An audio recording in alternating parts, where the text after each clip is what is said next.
ഒരു ലക്ഷ്യം മാത്രം, എങ്ങനെയെങ്കിലും വീട്ടിൽ നമുക്ക് തിരിച്ചു ചെന്നിട്ട് സ്വന്തം കാലിൽ നിന്നിട്ട് പറയണം എനിക്കിന്നതാണ് ആവശ്യം, എനിക്കത് നേടിയെടുക്കണം എന്ന് പറയണം എന്നുള്ള ഒരു വാശിപ്പുറത്ത് അന്ന് സിവിൽ ലൈൻസിൽ നിന്ന് ആ ഒരു സമയം പഠിച്ചതാണ്. ഇത്രയും സപ്ലിമെൻ്ററി ലിസ്റ്റിന് ശേഷം ഫസ്റ്റ് മെയിൻ ലിസ്റ്റിലെ ഫസ്റ്റ് റാങ്ക് എന്ന് പറഞ്ഞപ്പോൾ ഭയങ്കര സന്തോഷം.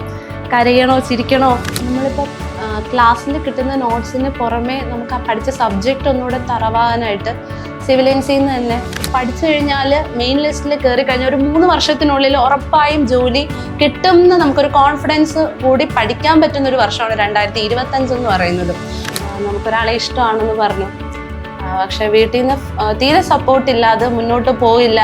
വീട്ടിൽ ആരെയും ഫേസ് ചെയ്യാൻ പറ്റാത്തൊരു സിറ്റുവേഷനിലാണ് വീട്ടിൽ നിന്നെല്ലാം മാറി പിണങ്ങി പഠിക്കണം, ഞാൻ അടുത്തത് ജോലി വാങ്ങിയിട്ട് സ്വന്തം കാലിൽ നിന്നിട്ട് വന്നിട്ട് എൻ്റെ ആവശ്യം പറയും എന്നുള്ള ഒരു